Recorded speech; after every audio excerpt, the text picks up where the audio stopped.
Welcome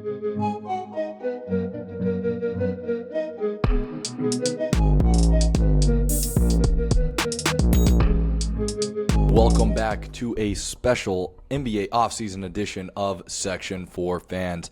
I'm joined by our NBA analyst, Drake Schramm, as we break down some of the biggest offseason moves and free agency signings. We're going to see who's making splashes and who's not. We've got plenty to discuss, so let's get into it. Drake, good to be back with you. You know, last time we did this, I believe it was about the trade deadline. So, the season has come to a close. The Knicks went on a run, got their championship. Before we get into the offseason, thoughts on the NBA Finals? I thought the Finals was gas. The Knicks come back down 28. I thought that was pretty exciting. I guess as a neutral point of view. Yeah.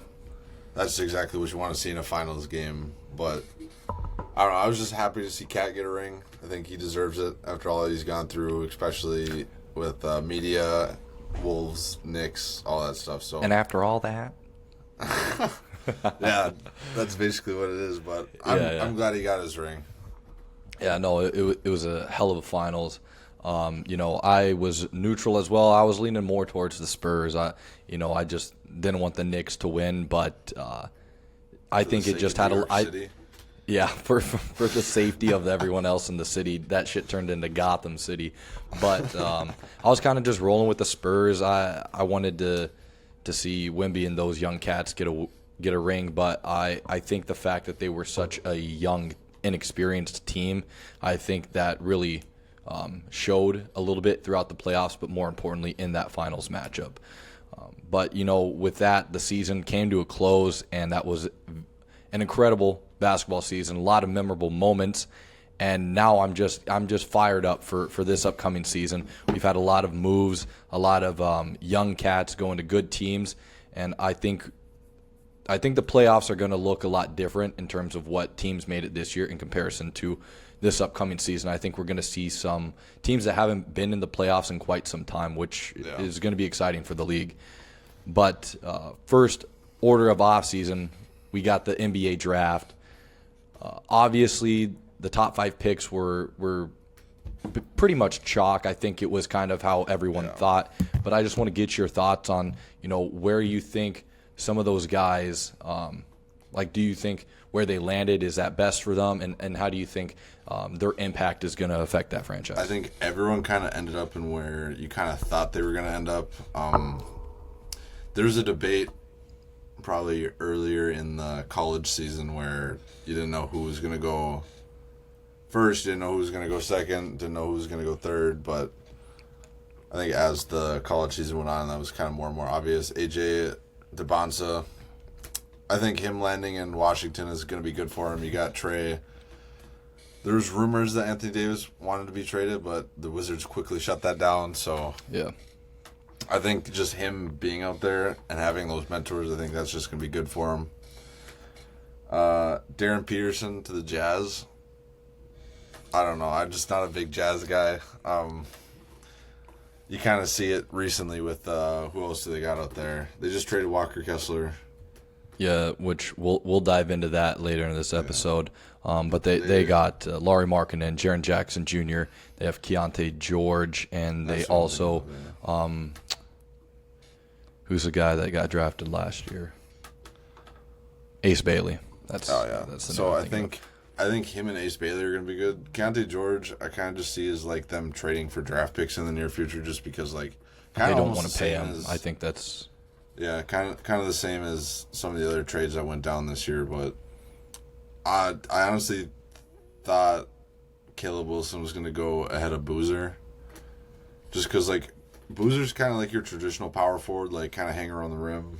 Not much of like a stretch four as a lot of teams run nowadays. So yeah, definitely is the way he plays isn't as it's definitely old school ball. Very much like his dad. It's not as we see in today's game. So yeah, that's understandable there.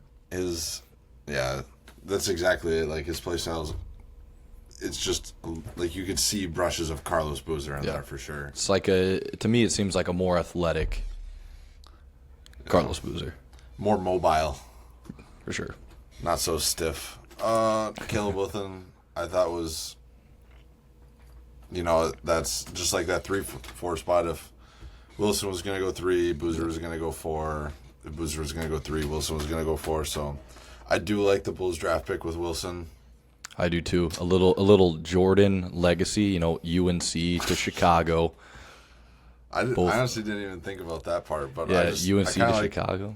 I kind of just like his frame. He's got a wide frame, long wingspan. Like, Yeah. you see him kind of like, I wouldn't say like it's a Jaden McDaniels type, but like long. You could see him like in 3 or 4 years getting like that 4-year, $110 million deal. At least that's how good I think he is. But Yeah, I think his potential's his ceiling is very high.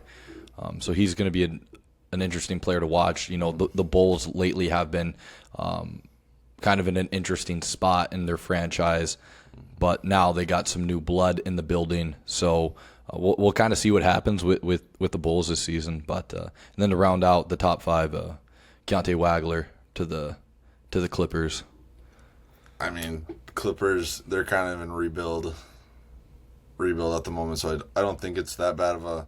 I personally would have liked to see Acuff go. If you're gonna build around You and me both. like a guard, I think Acuff, outside of Darren Peterson, obviously, but I think Acuff was really good. I do like Acuff landing in Sacramento, though. I think the fan base, like the Kings fans, have some of the best fans in the NBA. So I think just them gravitating around Darius Acuff is going to be really good for not just the franchise, but for him himself. But they do need to get rid of DeMar and Levine for that to happen. Yeah, too bad Levine opted into his contract because he'd be stupid not to. That's an insane amount of money for a year. That going a mile away. Yeah. I mean, you're not going to give up that much money. Yeah. That's insane. Hopefully the Kings have learned from their 3 previous guards they drafted. Mm-hmm. Maybe they'll hang on to this guy for once. But yeah, it was interesting. I mentioned it a few episodes ago. I didn't want him going to the Kings purely because of their history and them dealing away guards. I kind of wanted him to go to a situation where he could thrive or have potential to thrive a bit more. But at the end of the day, definitely not the worst spot to land in the NBA. I think the draft basically went exactly as expected. As a Wolves fan, or actually before we get into the Wolves draft picks, kind of the 2 picks that stood out to me was 11 and 12, with the Warriors getting Yaxel Lindenbog instead of getting Adi Amara. And he then falls to the Thunder, which is every NBA fan's worst nightmare, getting that big guy on the Thunder. What do you think about the Warriors' decision to go with Yaxel Lindenbog? Do you think they were looking for a more help now? Because he is older, too. Yeah. Honestly, I could not tell you what the Warriors front office is thinking. Some of their decisions in the last couple of years, I mean, for starters, Brendan Bazimski's still on the team. I mean, I personally don't think he's that good. I know Warriors fans don't either. So don't think he's that good. So I don't know how he's still around. I mean, Curry's making tons of money just eating up that contract. I mean, he's good enough, but like the contract is killing him. I think Draymond, did he opt in? Yeah, he declined. Or he declined. Yeah. Okay, so he declined. Jimmy Butler's making a lot of money, and he's coming off an ACL injury.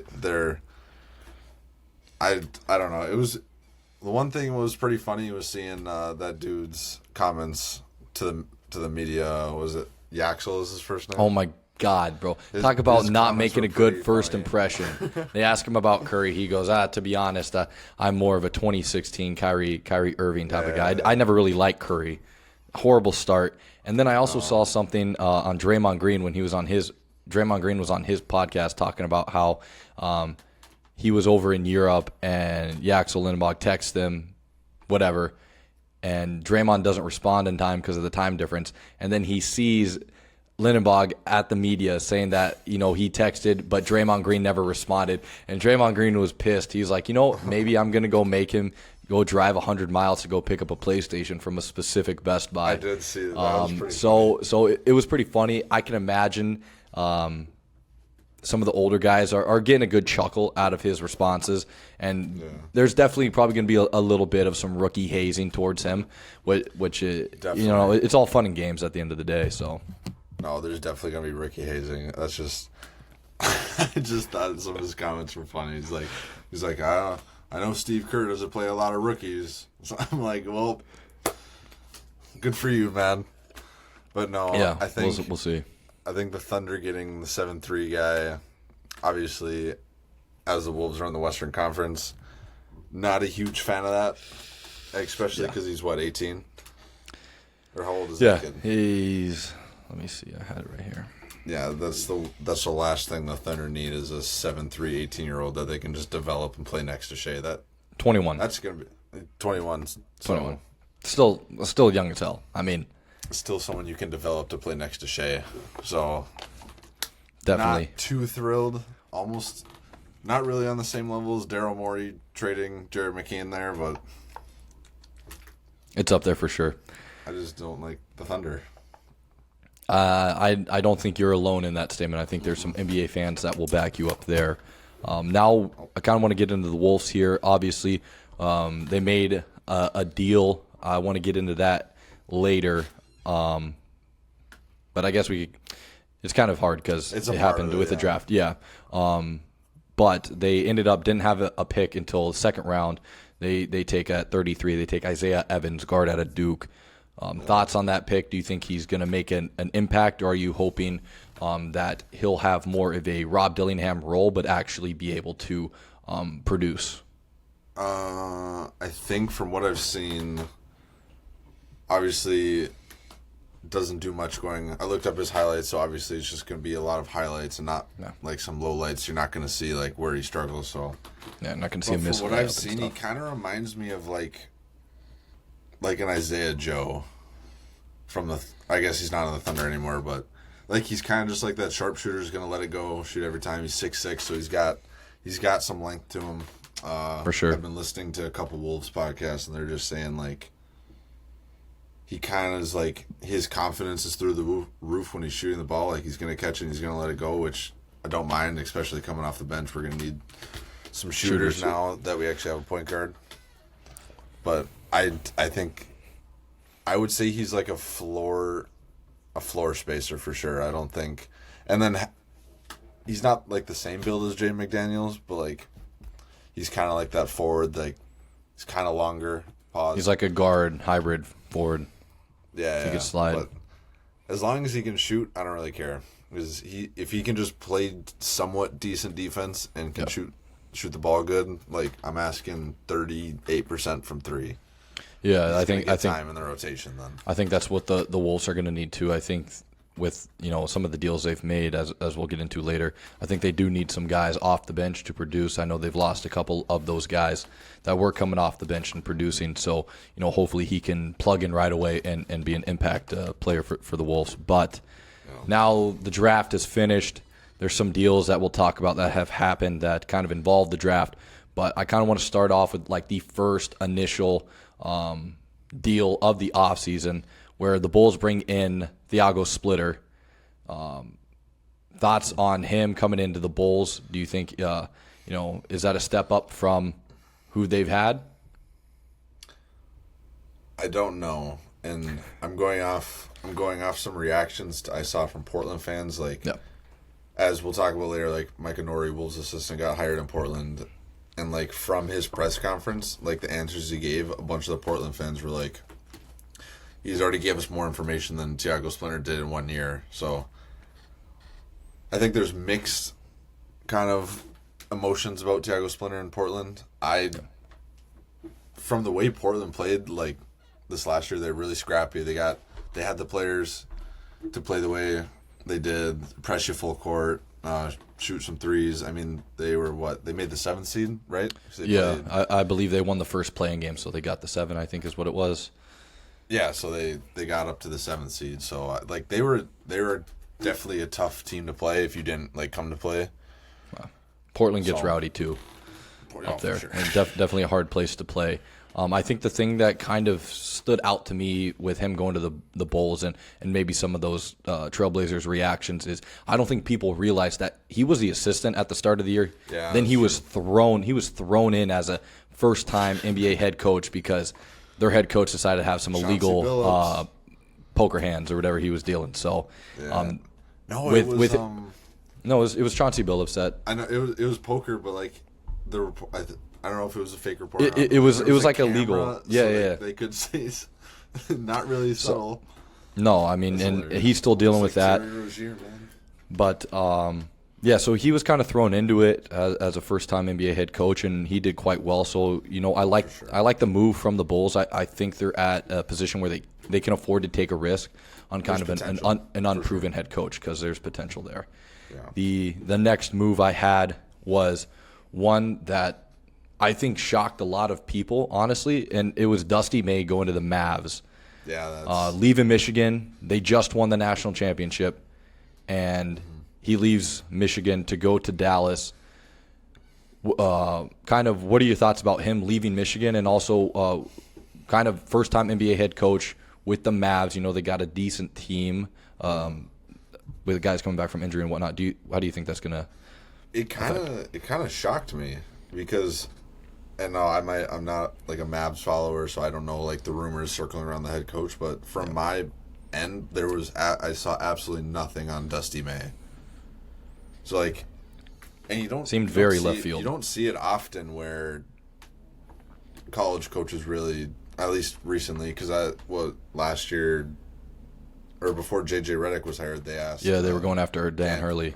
Dan Hurley. So Yeah. I just didn't see it coming. I didn't watch a lot of Michigan, so I can't really tell you a lot about them, even though they made it to did they make it to the Final Four? I thought they won. Oh, I honestly can't. I could not tell you. That was so long ago. I want to say was they so won, though. long ago. But Yeah, I think you're right. But, like, even from, like, that style of play, like, college is such a different game to the NBA. Yeah. Like, college is more, like, you see more set plays. So, like, if you watch, like, John Shire's Duke, you're going to see a lot more plays run for certain players. Like, the NBA is kind of like Boozer.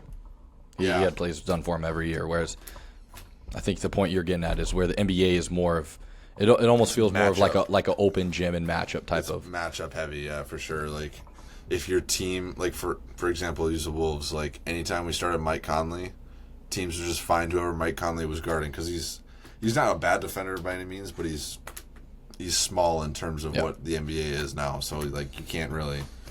It's the same thing like they do to Curry, like. So. The a game's different much game. different now than Yeah. when they came in. Yeah. So- Yeah, I thought that move was interesting. I didn't expect it either. I didn't even hear rumors. It sort of came out of left field. But, I think with having a young guy in Cooper Flag, I think there could be potential that this could work. If it turns into a horrible mistake, it is what it is. If it ends up being horrible, they're probably gonna sell everyone anyways besides Flag and reset. So it'll just be kind of a new team for the next coach anyway. But with Kyrie coming back, I think that's going to give at least a little bit of hope and spirits to the Mavs fans. But I think another team that I think could have some pretty high potential this year is the Washington Wizards. Obviously, they've been horrible for years, but with them, Trae Young declined his option. Then he signed a $212 million 4-year deal with the Wizards.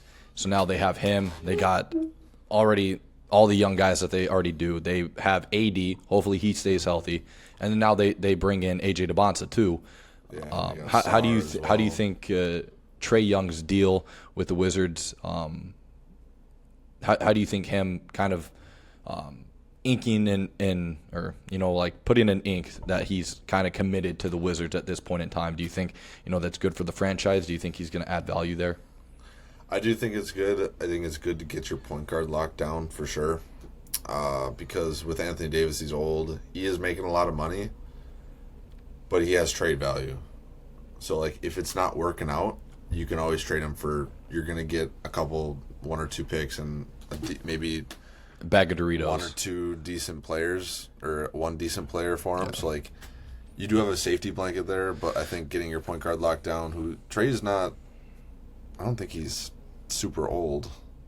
I want to say he's late 20s. I was gonna say like 28, 29, something like Yeah. that. So like he's not super old. He's been in the NBA long enough. He's made it to the conference finals, so he has kind of like that knowledge to pass down like these rookies. Like Sarr played well, but like he's not gonna be that world beater quite yet. But with Trey as a point guard, like he's gonna be catching so many more lobs than he was with. I can't even remember who was there. Just a bunch of two-way guys. Yeah, it was just a healthy, whole though. bunch of young guys. Yeah, I think the health factors are going to be huge for the Wizards. I think if they can stay healthy, they're definitely going to make some moves in the East. Now the move I want to get to that kind of affected the Wolves and kind of dumped into a snowball effect of moves for them was initially Randall to the Nets. It was a 3-team deal, but I don't really care about the Bulls getting their guy. Claxton. Basically, they offloaded Randall's contract to create some space there, and they got that 33 pick in return, which they used to get that young guy we were talking about. Did you like the move to move on from Randall? I know you had some thoughts based off of his playoff performance. I did like the move. Randall's getting old, or he's on the older end of NBA terms. His contract, I can't remember what I've said in the past, but I didn't like him signing that extension. Yeah. Especially because of some of the deals that we could have gotten with Nickeil Alexander-Walker. Even though he got more money in Atlanta, we could have gave him maybe a bit more than what we were offering him. Yeah. But no, it was time to move on from Randall for sure. His playoff performance pissed me off. Yeah, no, I mean I heard it all playoff long from you, and I was able to see it. He just wasn't really effective. It just wasn't a good look for him, honestly. But with him, with the Wolves moving on from him, they opened up more space in terms of cap, and I think the signing that you're really excited about was the $112 million 5-year deal with Ayo Dosunmu, or Dosunmu, right? I think that's how you say it. I know you really liked him when they traded for him in midseason. Thoughts on this extension? Do you think he's going to be that guy for you? And before we get on to the last Wolves move so far, how do you think his role is going to be in the team with a full season? I do like the player. I think it is an overpay, but our GM Tim Conley is kind of known for, like, if he really likes a player, he's going to offer that little bit more to make sure you can get him. But I do think $22 million is just a little more than what I probably would have. Yeah, If I was thought in that role, I would have given him. I thought it was a bit much, but I did like the fact that it was a 5-year deal, which has been the longest. For sure, yeah. It's been the longest deal signed this offseason. So that also shows that he's committed to the future. He's really rocking with Ant and the rest of the team there. So I'm really excited to see how he's going to do with a full off season and going into a full season. No, for sure. And with Ayo being locked up, whether you think it's an overpay or you don't think it's an overpay, our core right now, obviously we haven't talked about it yet, but LaMelo, Ant, Jaden, Ayo, all these guys are under 26 years old. Yeah. So like, you got a great young core. And on top of that, when we move on from Rudy, that's going to open up money as well. Yeah. So kind of that we could kind of you'll definitely have a bit more there once he gets moved on from, and you got a couple of young guys behind him too that are some for sure big dogs, man. They definitely got some size to them, so it'll be interesting to see if they can develop. Oh yeah, this is the year that Johan Berenger really plays. I really like him. I think he's turning 19, 20, somewhere in there. But young as hell. Anytime he played, I don't know how he didn't get more minutes. That's just kind of what Chris Finch is. He's kind of more of a veteran type of. Yeah. He prefers more veteran players, but Johan looked so good when he played, And he didn't just play against like the Wizards. Like he played against the Bucks. He played against, even though the Bucks were ass. He played against the Spurs. He looked really good against the Spurs. So like, hopefully this year he gets some more run. Yeah, that'll be nice to see there. I think also we'll get into this now, with a player like LaMelo Ball coming in, I think that's also going to help his game as well. We'll see if Rudy can catch these flashy-ass passes. But so with that trade, LaMelo Ball going to the Wolves, I was with you when this broke down. Yeah, that was and it was pretty insane. I didn't expect it. I'm pretty sure you didn't expect it as well. I know you knew that they were going to go after a guard. I know you wanted a guard on the team, but I don't think you really thought they were going to be able to get LaMelo Ball. So thoughts on acquiring LaMelo Ball, but also with, in that acquisition, losing Naz Reid. How do you think that will also affect the Wolves? First of all, I'm going to break this down, okay? Because we're going, so me, Carter, Harry, we're going to the World Cup, okay? We're getting ready to take off.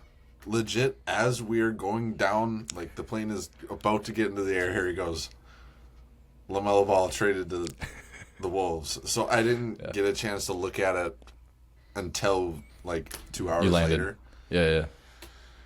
But no, first, I'm going to miss Naz a lot because it kind of sucks right now because we're looking for a power forward, and Naz is like the ideal power forward that you would need for a point guard like LaMelo. Floor spacer, can drive to the rim, just so versatile.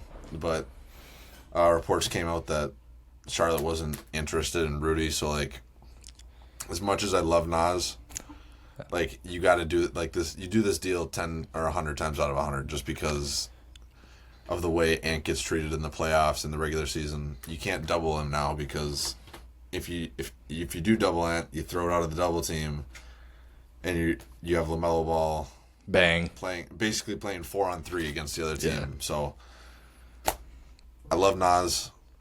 I hope someday he comes back, but you do this deal 100 times out of 100. So yeah, no, it was kind of hard to see the Wolves move on from Naz Reid. I know every single Wolves fan loved him. Yeah. But very much a good thing. You got to stop buying jerseys, man. People keep leaving. But should have bought a Randall one then. But but by keeping Jaden McDaniels, I think that's even. I think no matter what, you could not afford to lose a player like that. He is so huge for the Wolves. So as much as it hurt for Naz Reid to be moved, I think it was well worth it, like you mentioned, to bring in a player like LaMelo. No, yeah. Kind of on the Jaden, kind of real quick, just on the Jaden, like there's kind of like a fine line drawn right now in like the Wolves fandom where like you either really like Jaden or you want him traded. Which, like, after the Spurs series, he didn't really perform the best in the Spurs series, but he's also really, really good in the Denver series. And I think having LaMelo now is going to take so much off of his, like, shoulders-wise. Like, he's like, all right, I don't have to go get 22, 25 a night as well as guard the other team's best player. Yeah, he can sort of focus on absolutely clamping the shit out of guys. Exactly. And like which is what he does best, honestly. Like what he did to Murray, bro. Now he doesn't have to chase around and go drop 30 because Ant's getting doubled. So yeah, no, I think it will be a lot good of move. Issues. Kind of the other huge move out of the NBA this offseason was Giannis Antetokounmpo to the Heat. I think my Bucks jersey is now officially dated at this point in time, but. Yeah, I mean, everyone knew he was going to move on. I think, everyone knew it was going to be between Celtics and the Heat. Celtics is a whole nother story. Celtics are a whole nother story we'll get into later on here. But with him going to the Heat, obviously the Heat gave up quite a bit. Obviously draft picks are draft picks, whatever. You kind of got to throw those in to get players like that sometimes. Quite a bit of ass, bro. But also, like, they traded their whole bench. They traded all their players, all their shooters, to the Bucks. So they're going to be fielding about 70 overall bald head guys coming off the bench, like in 2K. Those are random generated guys. But what do you think about Giannis going to the Heat. Do you think that's a good move for his career? Do you think that's a good move for the Heat? Before we get into the Bucks side of things, and also, do you think him and Bam are going to be able to mash up well? I don't know, and the reason I say this is because the Heat got rid of their main scoring guard. Although I don't think a lot of Heat fans like Tyler Hero. I think he fell off quite a bit. Definitely fell off. They just lost Norman Powell, their all-star. So Which was bound to happen. When you bring a player like Giannis in, there goes your whole cap. It's just all the memes I've seen are actually pretty funny because it's like what like Miami shoot around is gonna sound like, and it's like a gun range with Bam and Bam and Giannis. So like, I think if they can get this is like the same circumstance for every team, but they got to fill the team with the right players. Like you got to have shooters. If you have non-shooters, like teams are just going to pack the paint against you and be like, all right, if you make threes today, you make threes today. That's just what it's going to be. No, Giannis definitely has never really been known as a shooter. Bam somehow scored 80. 83. Actually, I'll tell you how he scored it. It was because they kept trying to force. They kept fouling him. Why are you fouling the guy again? So Ruined Kobe's legacy. He scored 83, whatever. But I don't like this trade. I like the trade for the Heat because like you're getting Giannis, like that's a non-negotiable. Like you're getting a Hall of Famer, NBA champ. I hate this trade for the Bucks. The draft picks are all right, but like the players they gave up Kellen Ware, Jamie Jaquez, Tyler Hero. Like it's the Bucks waited too long to trade him. If they traded him in season, they would have gotten so much more value. The report that came out was like, it said something like, "Oh, the Bucks are saying like, oh, we have the leverage." No, you don't. If you didn't trade him this offseason, he was going to walk for free next year. Which would have been worse because he could have gone anywhere. I know. If you wanted him, you could have just waited till next year, which a lot of teams are probably going to do. Like, the Wolves were in for him for a bit. They probably wanted Jaden McDaniels, and they've been like, 100%. No, we'll just trade Rudy next offseason and see what Giannis wants for money. That's legit what they probably were going to do. So yeah, well, he signed an extension. Yeah, which I know, but the Bucks fumbled that bad, and reports came out saying that he was willing to sign an extension in Minnesota. So yeah, I also saw something with the Celtics package that they were only offering him a 2-year extension. He wanted a 3-year, and that was basically the only reason that didn't go through to the Celtics. Yeah, which I'm glad. So Brad Stevens, we'll get into this in a bit, but man, Celtics fans hate that guy now. Hate that guy. They definitely do. I can't believe what some of the moves. Yeah, so that was pretty crazy. With the limited cap space that the Heat have, they were able to bring back Wiggins on a 3-year, $64 million deal. Do you think that's really any help for them? I mean, yeah, he's a 3-and-D guy. Maybe not the most consistent three-point shooter. Yeah. At least I haven't paid attention to Wiggins since he won his ring in Golden State. So, like, if we look up his stats real quick. Yeah, man, I forgot about him ever since the whole trade with Jimmy. So, like, if we just look up his stats, I just don't think. All right, so 41% from 3 last season and 68 games played. Like, that's pretty good. And what was his contract? You said 3 years, 64 mil. 3 years, 64. So what does that come out to? That's about 20, a little over 20 a year. So he's basically getting the same amount IO as. Yeah. Which less years. Yeah, because he's just older, less years.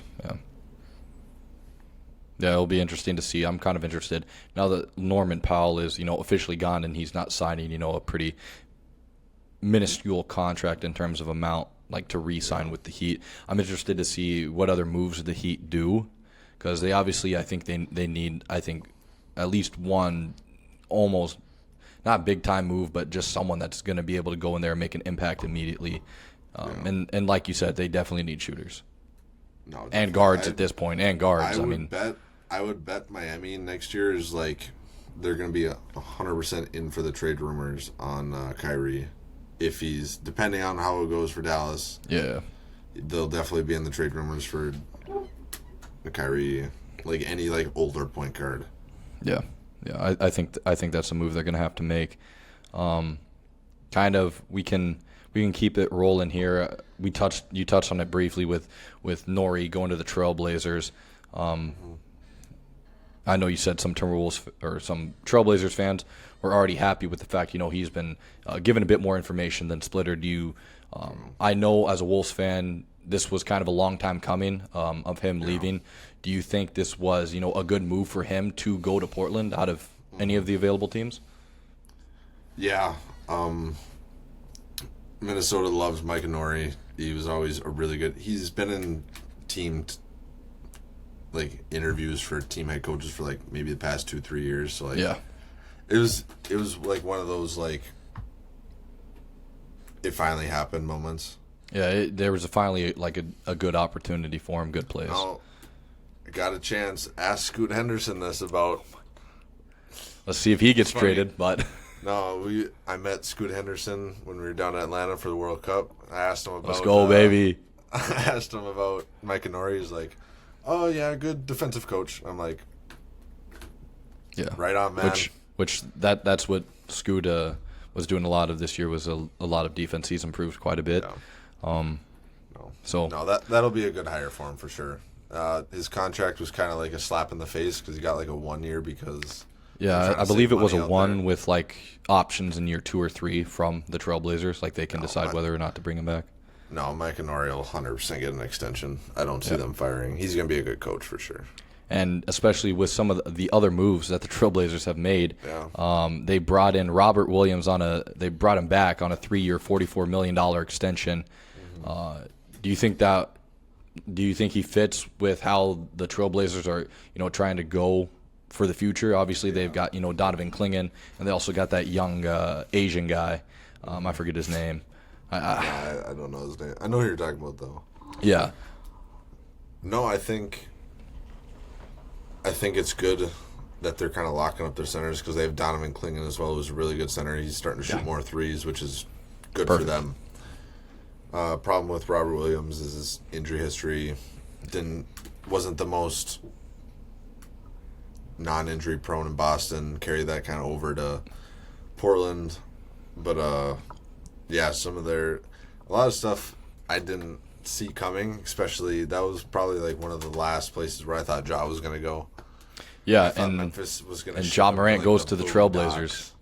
I thought they were going to ship him to the Boondocks, man. I thought they were like, you know what, New Orleans, you can have him. Maybe that wouldn't have been bad. Him and Zion together. Maybe Zion could have finally made the playoffs because I read something where there was like, I think it was however many years he's been in the league or whatnot. It was something that like the number 1 overall pick hasn't made the playoff in this amount of time with the team, and it was him and it was Anthony Bennett. So that's not a good look. But Ja to the Trailblazers. Do you think that's good for? It didn't make sense. The thing for me with that trade is now they are very guard heavy. They got Dame coming back. They have Drew Holiday. They have Scoot. They also have Shadon Sharp, and they have Ja Morant now. I think a lot of people were anticipating a move for Jaylen Brown, which we'll get into where he went later on. That's what I thought was going to which I thought that as well. They were going to bring in Jaylen Brown. Obviously, that didn't happen. Do you think they're just going to roll with these guards? Do you think maybe they'll try and ship off Drew Holiday and maybe someone like Scoot or Shadon Sharp mid-season, or maybe they get it done before the season? I honestly don't know what their plan is because, like, I thought having Scoot there, having Shadon Sharp, and having Dame there was going to be good. Adding Ja Morant, I just don't like. Obviously, Ja Morant's a good player. Yep. Don't get me wrong. Off-court stuff happens. I just don't know how that's going to fit with, like, are you going to move Dame to the 2? Are you just going to have Shane Sharp and Scoot come off the bench? They still got Drew Holiday. Totally even forgot about Drew Holiday. That's the thing, too, is it's hard to fit those guys in. I think they're going to probably try to maybe look for more wing depth because they just traded Jeremy Grant. which was Or he was just in just the to job open the trade. books. Yeah, that was Yeah, to open he was in the their job cap trade. up a bit. They'll definitely look for more wing depth, but they're set on the center and in the guard positions. Yeah, and they just need to fill in. Kamara as well, who's a good low player. So Yeah, and they still got Denny, so they And definitely Denny, need so- another wing is going to help them tremendously. I think I could see probably like maybe like a Drew Shaden package, maybe.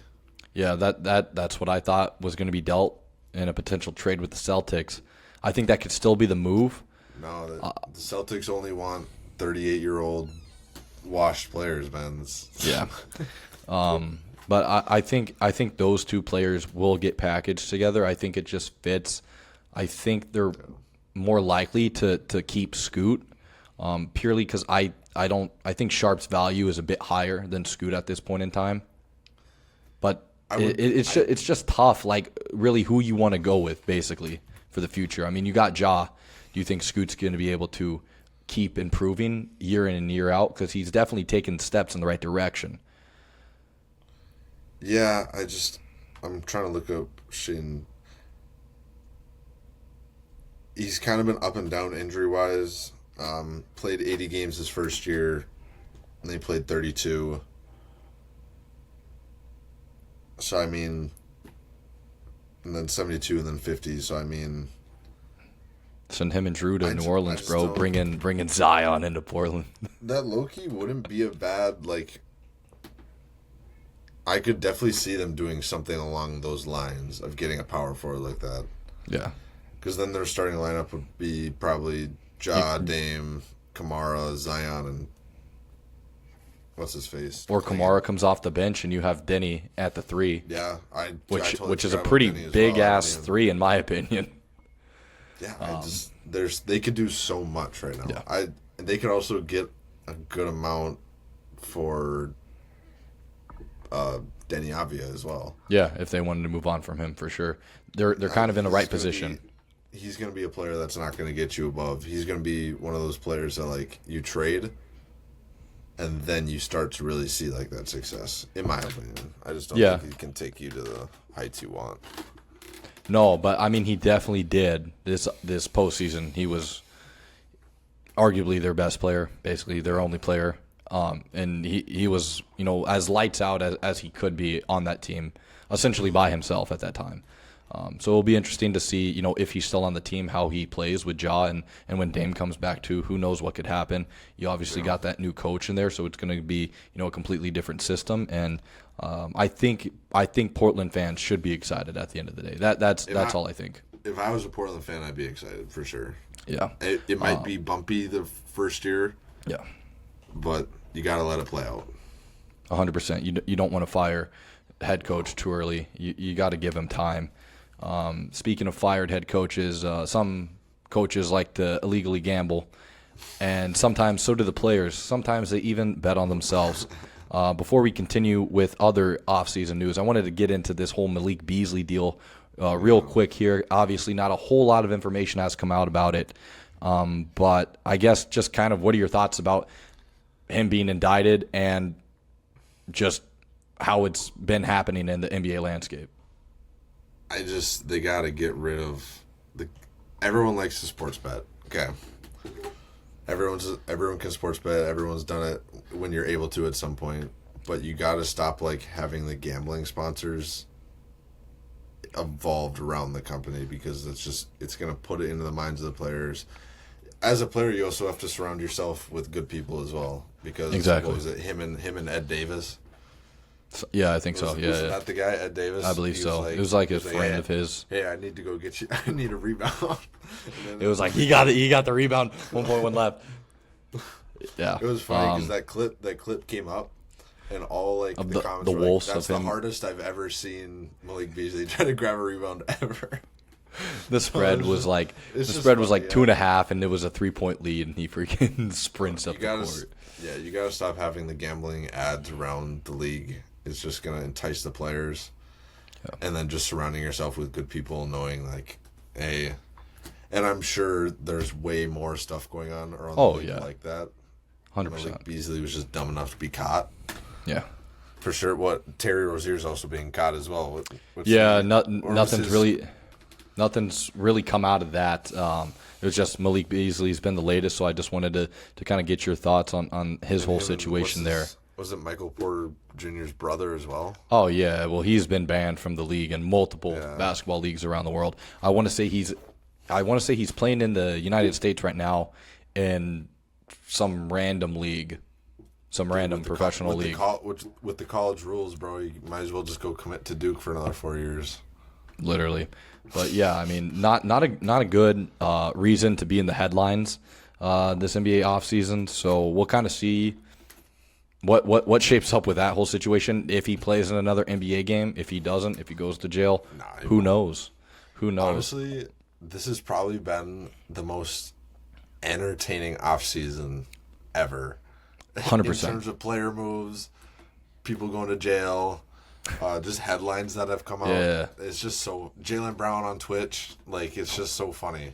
It's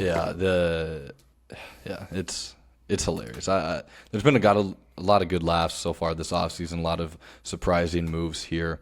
We can kind of go back to some more offseason moves here as I got a good chunk here left I want to get through. So Kuminga declines his option with the Atlanta Hawks. Do you think he re-signs with Atlanta, or do you think he's looking to kind of move somewhere else? I would hope that he tries to re-sign with Atlanta because he kind of he started for him, didn't he? Like he balled out, honestly. When he got traded, Kerr was like, "Hey, we're not this isn't really a place where rookies are allowed to make mistakes," and that's just because how high you still had Steph, Draymond, they still want to win a championship. So you're not going to be allowed to make mistakes as a player there. So I get kind of what he's saying, but Atlanta giving him that time to flourish. I'd hope that he'd resign for sure, but I guess he'll probably pick up some random deal in a lower bottom team just so he can get some more minutes and actually play basketball. Yeah, that's what I'm interested. I'm interested to see where he lands. Kind of want to get into this. We kind of already mentioned Draymond declining, so we'll kind of continue on to the next Warriors move. Tingus Pingus, Kristaps Porzingis gets a 2-year, $40 million extension with the Warriors. Do you think that was a good move for the Warriors to make, or do you think they should have let him, walk essentially? In terms of the player he is, that's exactly the type of player the Warriors need. Is you need a big that can stretch the floor. Yeah. Injuries wise, he's just not there. Definitely. He's not reliable on the court, can't stay healthy, and hopefully he does this year. Yeah. But I would not have given them that extension. I just don't see the good in it. Seemed like there were some other moves that they could have made that would have maybe been a bit better, either for now or lining up the future in a way. Kind of another move that I don't know if it shocked people. It shocked me at least. Kawhi going back to Toronto. Yeah, that was I feel like that kind of came out of nowhere, but also the position the Clippers were in, it obviously seemed like they were trying to essentially rebuild for the future, and obviously his tenure in LA did not pan out whatsoever.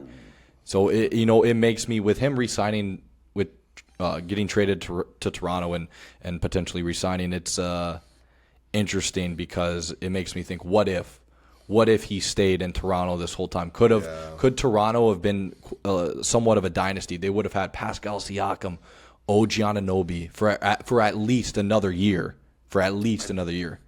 I don't think it would have been a dynasty, just because as we see in the right now, when the Thunder won last year, everyone's oh yeah, it's gonna be a dynasty. They're gonna win. There's a lot of parity in today's game. It just shows you how hard it is. And this is me speaking as an average Joe, not an NBA champion, but from the fan point of view, it shows you how hard it is to win an NBA championship. Yeah, I think there's been, 8 different champions, something like that. It's recently, yeah. Like we maybe 6 different champions in 6 years. There has not been a repeat at all. I think like I think it starts from the Bucks, yeah. or maybe even the Starts Lakers. with You could even go one up. I think the Lakers. Yeah, it's been It's been changing, like which Lakers, Bucks, and I think the Warriors won it again in there. Yeah. Somewhere. and then Nuggets, Nuggets, Thunder, Celtics. Celtics, Thunder, and then this year the Knicks. So like, Yeah, it just shows you how hard it is to repeat, even if you think you have a good team. it's very hard to get back to the promised land. Yeah. But yeah, I was kind of interested in that move. Do you think the Clippers side of the deal? Do you think getting Brandon Ingram and Grady Dick as well as some draft picks? Do you think that was a good move for them, or are you kind of like, what the hell are they doing? No, they just tried to get Kawhi's contract off. They won't re-sign Brandon Ingram. Maybe Another Grady bad Dick contract. stays around. Yeah, maybe Grady Dick stays around as maybe like a little piece. Yeah, But hopefully the Clippers learn this time that you don't have to trade your young whole draft future. pick for a washed-up superstar, man. I think let's hopefully they learn their lessons so we don't. I would hope so give the too, Thunder because another. they gave the Thunder hope and gave them their franchise because they were in the depths of hell. But interesting move from Kawhi back in Toronto. I'm sure Drake, not you, but the Iceman, the Drizzy from the Six. I'm Drizzy. sure he's loving it. I know our boy Rod is loving it up in Toronto. Hopefully he can do good things in Toronto. I think they are in a good spot too. They got a lot of young guys. No, for sure, yeah. So hopefully he can give that veteran presence, and maybe they can push in the East. Kind of how the deals have been shaping up. The East, in my opinion, is looking definitely more competitive than last year, especially with some guys coming back from injury too. I think it's going to be an interesting year for sure. For sure. I'm glad Giannis stayed in the East. We did not need his ass over here in the West, where we already got a bunch of people. But I hope I'm wrong about the Raptors, but I still see them as like a 5-6 seed, kind of like that edge of the play-in. I just don't think they don't match up with the Knicks good, because the Knicks won't lose anyone. I think the Raptors look good. It's just they got Jakob Poeltl at center, which is. I was gonna say maybe Detroit makes a run, but I don't think they're gonna keep their core. I mean, Duran. They got Isaiah Joe, which they need some shooting. That was a good one. That helps off the bench. But it sounds like they lowballed Jalen. They lowballed Duran, well, I don't know about lowballed. I think he wants more than what he's probably worth, especially after this postseason. I mean, he was absolutely horrible. Yeah. And they also got rid of Isaiah Stewart. They traded away too, so they're a bit light. He went to Memphis, didn't he? Yeah. That kind of fits. Maybe when they had Dylan Brooks. Yeah. I don't know what Memphis is moving like now, but interesting deal there. We're staying on the Pistons here. Pistons bring in Dean Wade on a 4-year, $39 million deal. Obviously, he was kind of a. I don't even know how to. I don't know how to describe him, like his role as a Cavs player. But do you think he's going to be able to make an impact for the Pistons? Do you see him as a starter? I would say he's kind of just like that floor spacer. Grab a rebound, get it to Mitchell, get it to Garland when he was there, get it to Harden. It's still going to be that same role in Detroit. And maybe Cavs fans disagree with me. I didn't watch a lot of Cavs, but Yeah. it just seems like that's the type of player he is. So he'll do that same thing in Detroit. It seems like a very Detroit, I don't know. team-friendly contract. It doesn't seem like definitely. he's really costing them too much. So seems to be a good move. We can, he left the Cavs, so we can come back to the Cavs here. James Harden declines his option. I've also heard some stuff that mostly he's kind of waiting to see. I've heard some stuff he's willing to take a pay cut if the King returns back to the land. That's what I've heard behind that. I don't know what you've heard. I don't know if that's necessarily true, because what Sham said the other day is that right now LeBron, they're evaluating. Yeah, all the They teams. think you can win a championship. He's willing to Come take to Minnesota. that minimum. That's what I'm saying. Minnesota. We need it. On a minimum. That's so free. That would be so insane. We need the power forward. We need him on the minimum. I mean, 2 hours before we got on here, we just got Trey Lyles on a minimum contract as well. So we have one more minimum contract open. Unless we trade Josh Green, who's making like 13.5, I think. So yeah, Wolves are not done yet. Let's hope so. Let's hope they got some more moves in them. Let me see. I got that one. Staying in the West, we just talked a little bit about the Wolves here. Rockets, they bring in Bogdan Bogdanovic and Marcus Smart. Do you think that's kind of what they needed? Do you think those guys fit what they had? Well? I saw they traded away Finney Eason? Smith. They re-signed Tari Eason. I saw they traded away Finney Smith as well. I want to get into the Eason thing, but I'll answer your question first. So Marcus Smart, they need, I think that guard mentorship, especially for Reed Shepherd, is going to be good. Who was the other guy they brought in? Bogdanovic. They need a shooter as well. Like I think like, those are that guy is a shooter as it gets, man. I would say those are two like B- B signings. Yeah. Like they're not going to like push you over the edge, but they're not going to make you worse. If that they'll makes sense. they'll keep you in contention. The Tari Eason thing. Apparently, after he signed his contract, he went on Twitter and tweeted like something. It sounded snarky. I'll see if I can find it, but it sounded snarky, and like the Houston fans did not like it. Apparently, and then it was getting so bad that Tari Eason's mother took to Twitter and was defending her kid. Yeah. So that's just can't let those Twitter bots get to you, man. That's rage bait. That's free rage bait all day long on Twitter. So this is what he said. So he signed the contract, which it wasn't. Well, do you remember what the contract was? It was a pretty generous contract, I think. I don't have the numbers up. If you just want to read what he said, and I'll pull it up. He said, and I quote, "I guess, bruh," with kind of like the shrug emoji, and all the comments are like, "You guess what? They just paid you $80 million guaranteed." Yeah, 5-year, $81.5 million. Yeah, his mom did not like what people are saying about her kid. Yeah, well, it is what it is. I don't know why he's saying that. I would love to make like $85 million in 5 years. That would be very, very, very nice. As I was checking on that, kind of breaking news, not really 30 minutes late, Andre Drummond, 1-year deal to the Knicks, $3.9 million. I guess it makes sense. They lost Mitchell Robinson. Yeah. Another guy that can't make free throws. Hey, but Andre Drummond was banging threes, though, in the playoffs for no reason. He's just one of those players that just doesn't make any sense whatsoever. He's legit a 2K My Player, where you upgrade the three, and you just leave the free throw, and you just hope you green it. That's what his shooting attributes are. Yeah, definitely. I guess they needed to make that move after losing Mitchell Robinson, and that's what we'll get into right here. Mitchell Robinson signs with the Celtics on a 3-year, $47.4 million deal. Coming off a championship with the Knicks, and he goes to Boston. I know a lot of Knicks fans. You know, I believe he was their longest 10-year player during their championship run this past season.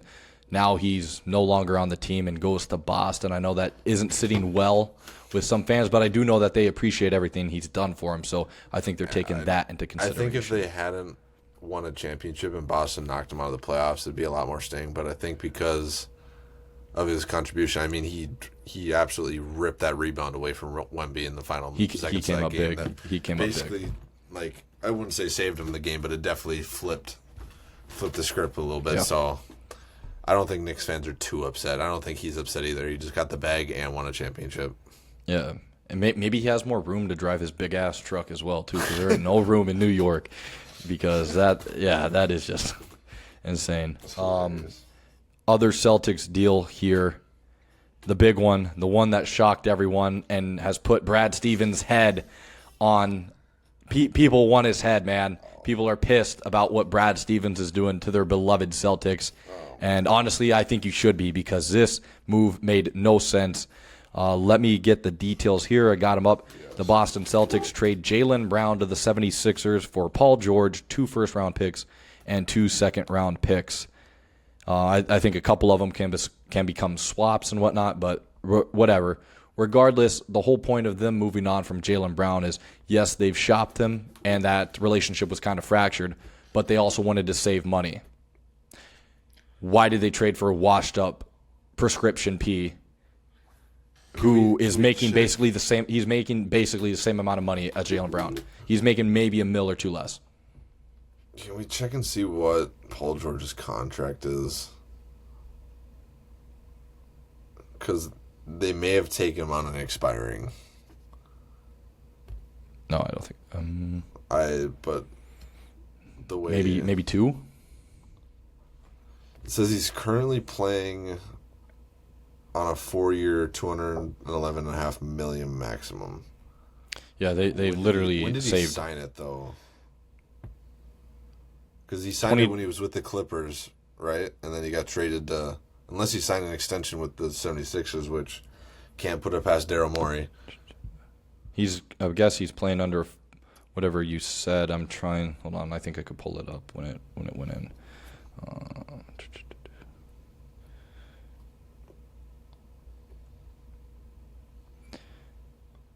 Yeah. Okay. So this is the last year of his deal, and then next year is a player option. Okay. So he's gonna opt in. Well, being that he's making $57 million this year and $56 million next year, yeah, I would opt in too. I would definitely opt in. And then he's a unrestricted free agent after that. That's a horrible move. Out of everything you could have gotten Jaylen Brown for, you get He actually might not. Sorry to interrupt you, but he actually might not opt in, depending on how bad they are. True, but also it's $56 million though. That's true. Like that. I think that's a lot of money. I think I would take a really bad season and take $56 million.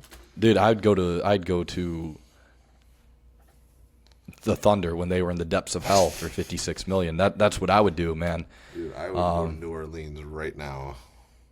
But yeah, that was a shocking trade, especially because they really only were saving a couple million by trading Jaylen Brown.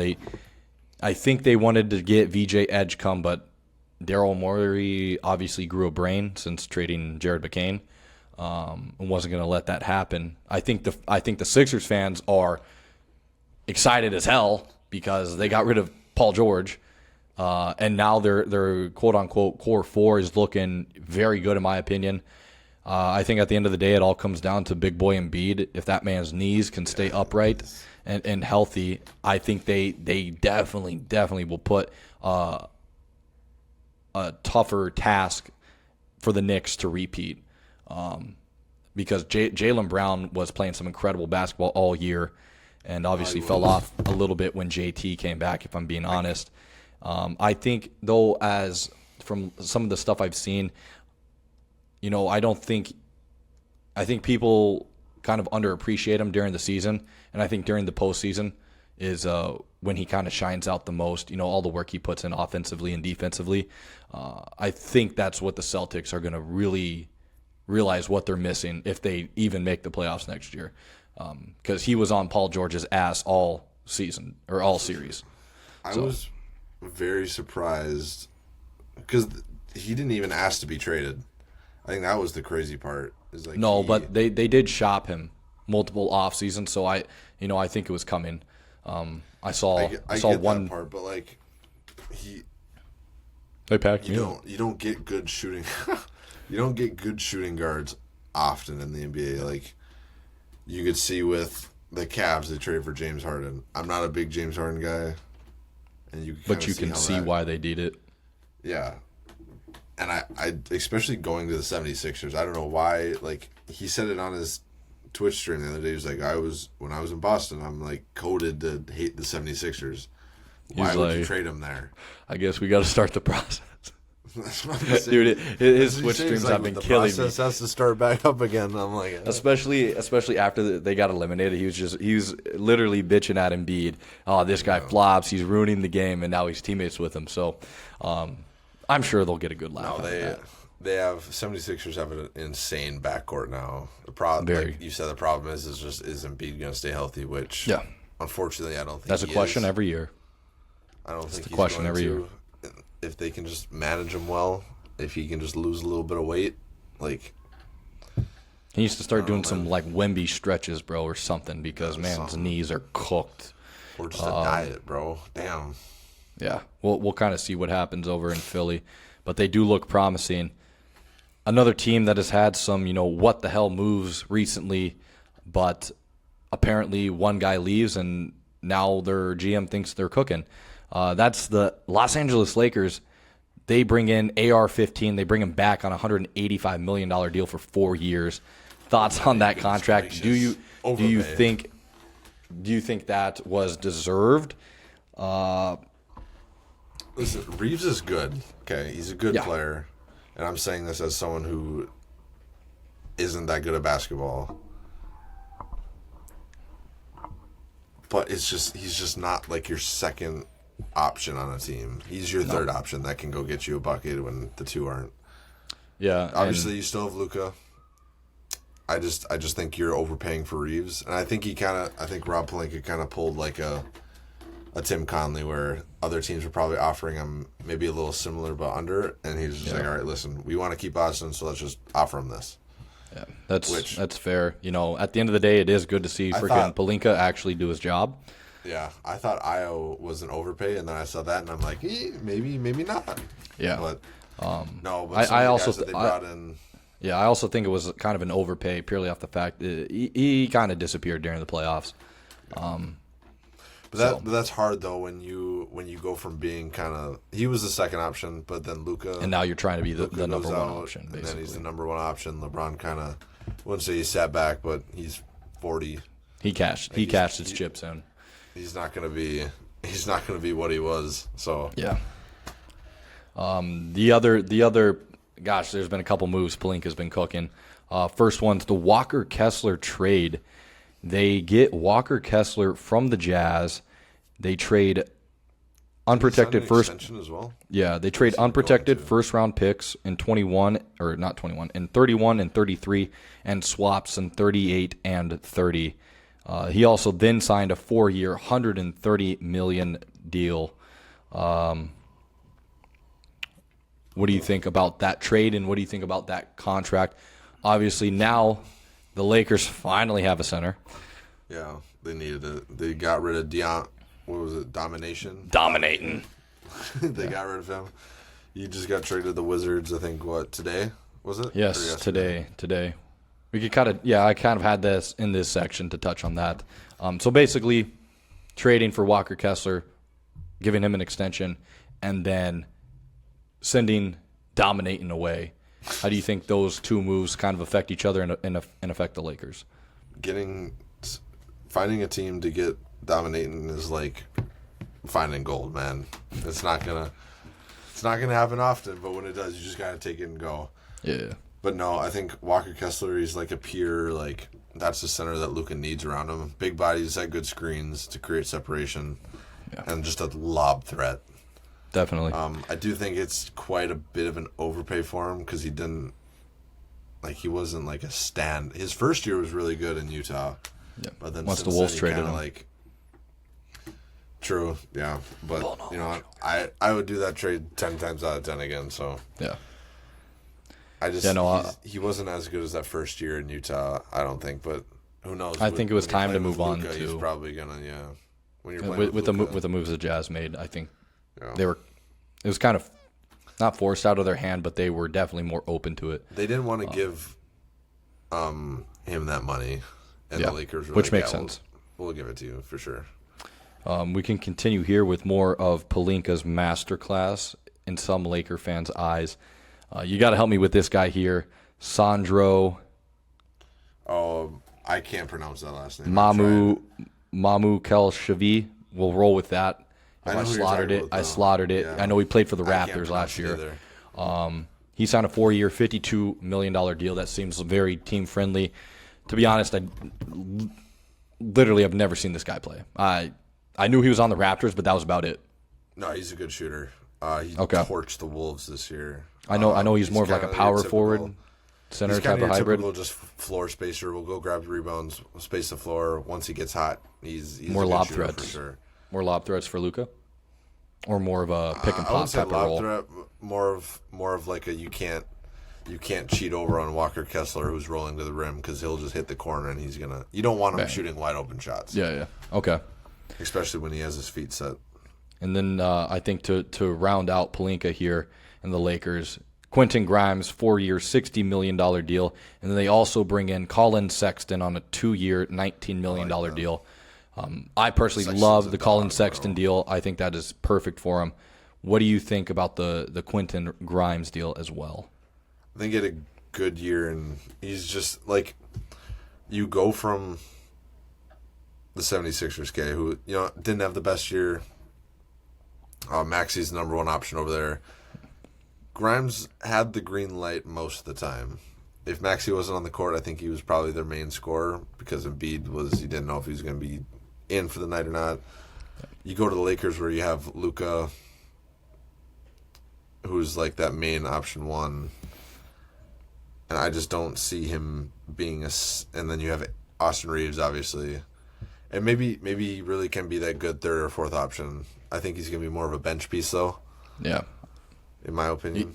You think Colin Sexton gets... They should re-sign Rui Hachimura. I think Rui should go to another team if they can't get LeBron. You know what I mean? I think the Wolves. I think that could be perfect. But yeah, I think if they can get Rui, I think he'd be a great piece for them. We can now stay in the West here.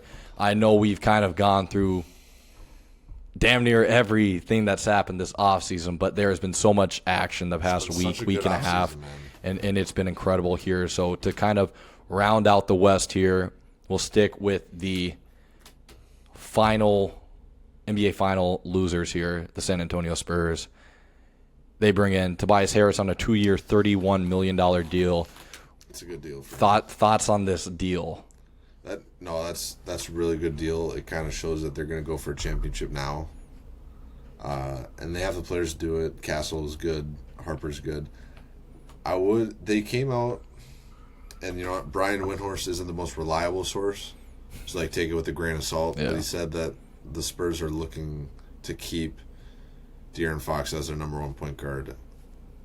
And I think kind of after the final series, I can't remember who, some Spurs player was doing an interview, and they were like, "Oh well, Harper wanted more for his role." Yeah. So kind of keep a lookout. That might have been Castle. I want to say it might have been Castle. I don't know if it sounds like something he would say. I don't know. But yeah, Champagny, because they re-signed Champagny as well. That's a great deal. That was the also deal. The other deal the Spurs got 3-year. $45 million to re-sign with the Spurs. That's a great deal. He's definitely a great piece for the Spurs. I think with getting, he's proven himself as a shooter for sure. And I think, adding Tobias Harris is exactly what the Spurs need, especially with having such a young team. And they re-signed Harrison Barnes as well. So great veteran. Now, the Spurs are the favorites to win the finals. I think their moves have been really good. Mitch Johnson's a good coach. I would maybe kind of look at more of they might be looking to shop De'Aaron Fox. Honestly, I'm not a basketball GM by any means. Yes, I've played a lot of my league, but that doesn't translate. I would trade Fox. As much as you. I would agree with you. I just don't think at the time, I don't think they thought their guards were going to be able to step up to the level they were able to step up to. But I do think if Harper would have gotten more minutes in the finals, I don't think they would have won. I don't think they would have won, but I think they definitely would have been able to push it another game or two. Because he was very good for the Spurs in the finals, and he simply just couldn't really get minutes because Fox was out there. Where I'm going to counter that just by saying, what if, because De'Aaron Fox, as the starting point guard, you have a different type of,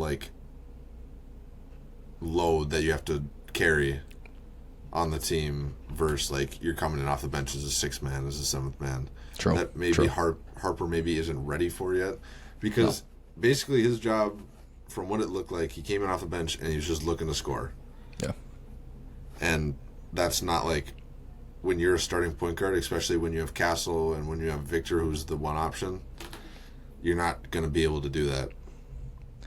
No, it's a fair point. I think they will move on from Fox. At some point, they will. I He also think doesn't fit their timeline. he doesn't fit their timeline right now. Right now, they're very young, very cheap because they're all very young. So I think they do need to maximize their winning opportunity while they're on cheap contracts, especially with a guy like Wemby on a cheap deal. So I do see that he can move on, that they can move on from Fox. I could probably see it after next season, though. I think, getting Harper another, a full offseason, a full season in under Fox and all those guys, I think he's going to be able to take another step forward next season. And then I think they could be in a good spot to move on from Fox. I just think the problem with Fox is that he was too score focused. Yeah, which we saw in the finals. It cost him. Especially it when cost him. Wemby was struggling because he kind of, I don't know if you remember, if anyone remembers the podcast, but when we said it, I said Wemby's going to struggle against those more physical opponents.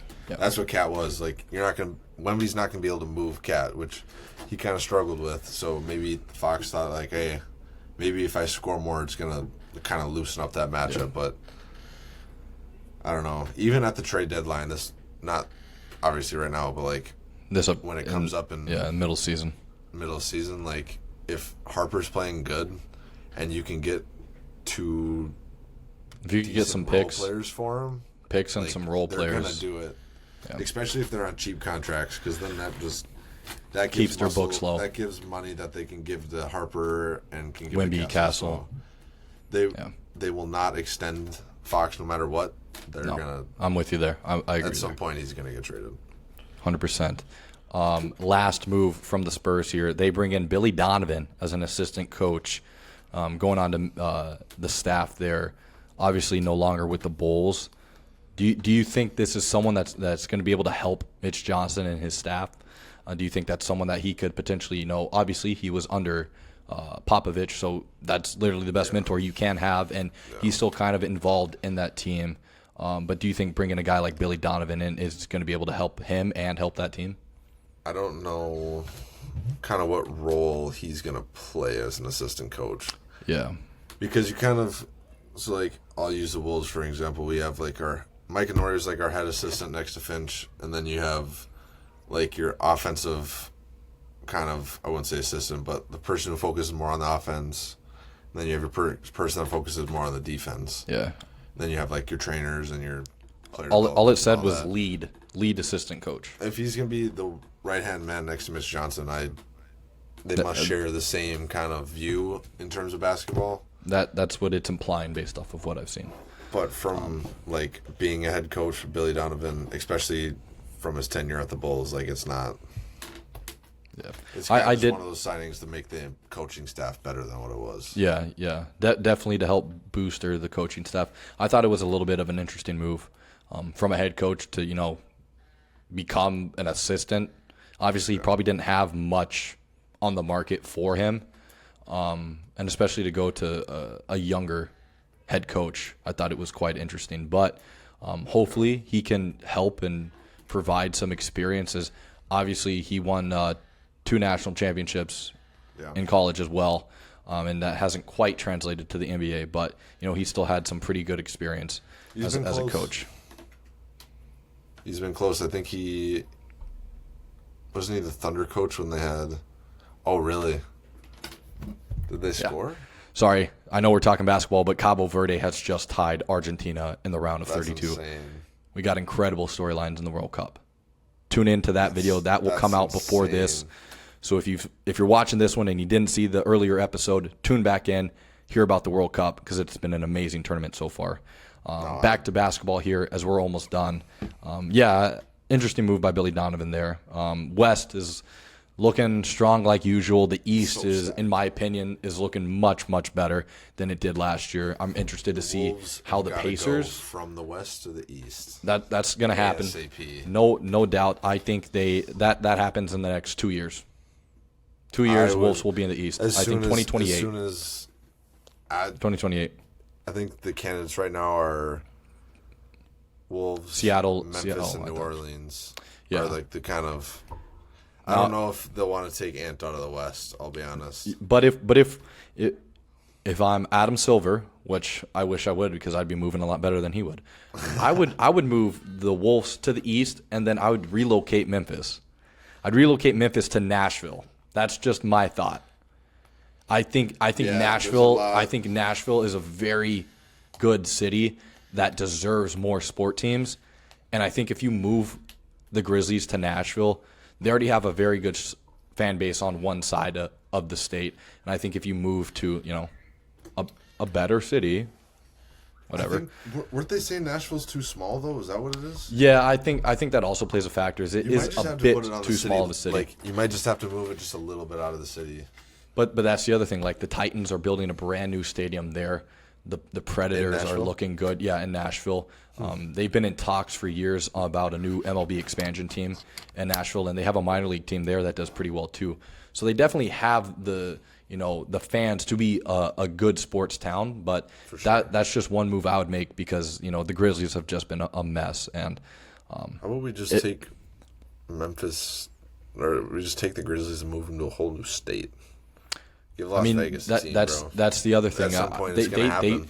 That's the other thing. They could straight up just relocate Memphis to Vegas instead of getting Vegas an expansion team and just have an expansion team in Seattle. So, there's a lot of interesting ways the NBA could evolve here. I do think it will happen in the next 2 to 3 years, and that's just going to be great things for the league.